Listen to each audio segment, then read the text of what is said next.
toutes et à tous, bienvenue à ce deuxième rendez-vous de notre semaine de prière intitulée « Retour à l'autel ». Le titre de notre partage du jour est « Un lieu de souvenir ». Notre support nous rappelle combien il était important pour le peuple de Dieu de construire des autels. Pour les patriarches, chaque rencontre surnaturelle avec Dieu était l'occasion d'élever un autel et de lui donner un nom significatif. Ensuite, la notion d'autel a évolué dans le temps.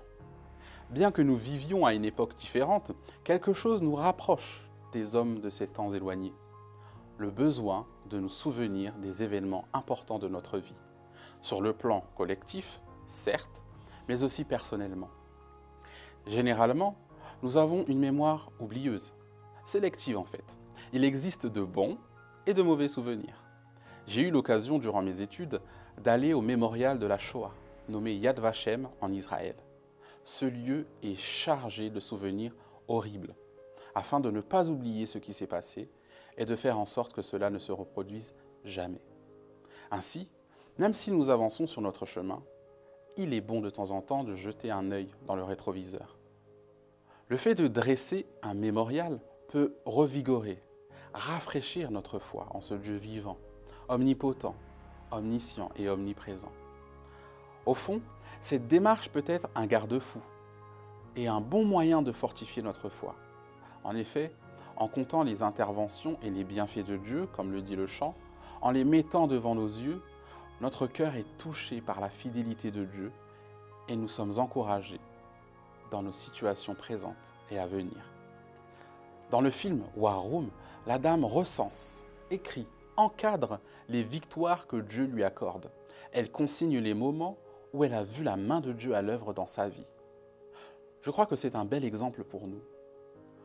Lorsque l'on considère la Bible dans son ensemble, l'autel est plus qu'un lieu de sacrifice. L'autel démontre la manifestation et la faveur divine.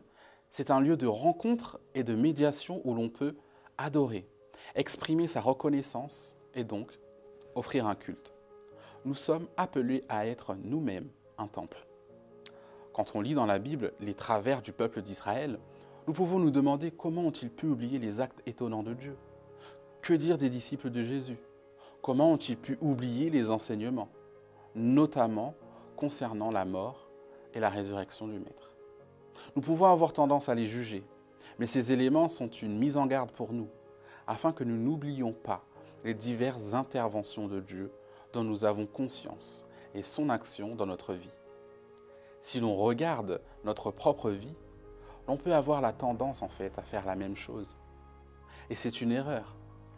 Car lorsque j'oublie ce que Dieu a fait pour moi dans le passé, je peux plus facilement craindre ou douter de son action présente et future dans ma vie. Lorsque nous nous rappelons que nous n'avons rien eu à faire pour être au bénéfice de l'amour et de la grâce de Dieu, nous avons plus de chances de demeurer dans l'humilité et la patience. Au fond, quel lieu peut être un autel pour nous aujourd'hui? Nous savons que le sabbat est un mémorial de la création dans le temps. Dieu nous l'offre et nous sommes appelés à nous en souvenir. C'est bien dire combien on peut l'oublier. Au fond, la Bible elle-même est en quelque sorte un mémorial nous permettant de nous souvenir des origines, du présent, mais aussi de l'avenir de l'histoire humaine. En ce sens, la Bible va plus loin que la notion de souvenir, car elle nous oriente aussi vers l'avenir. Le temple véritable, c'est le corps du Christ. Le sacrifice véritable, c'est celui qu'il a offert. L'autel réellement efficace, c'est la croix. Nous sommes invités à nous offrir, c'est-à-dire à mourir à nous-mêmes et vivre pour Dieu. Cela n'est possible que par l'action du Saint-Esprit en nous, car notre corps est le temple du Saint-Esprit. La croix est un mémorial de la mort de Jésus et nous sommes aussi invités à la contempler quotidiennement. Mais le tombeau vide est un mémorial.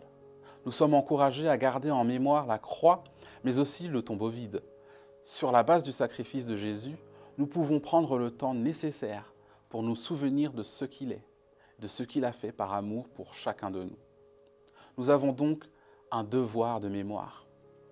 Une personne ayant été gravement malade se souviendra de cette expérience et fera normalement en sorte d'éviter autant que possible ce qui pourrait à nouveau lui faire du tort.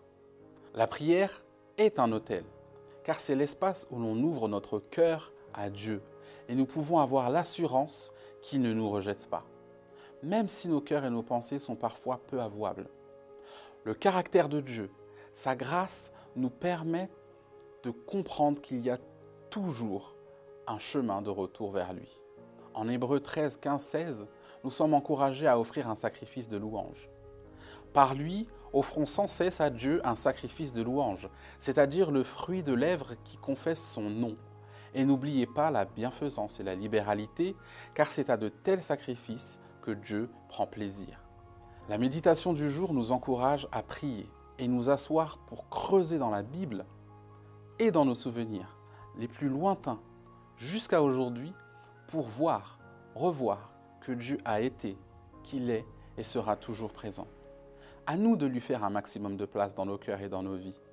Comme les psalmistes, ne nous privons donc pas de la prière. Quelle que soit sa forme, parlée, chantée, écrite ou silencieuse, puissions-nous nous souvenir de l'action de Dieu dans nos vies et en garder trace pour l'avenir. Amen.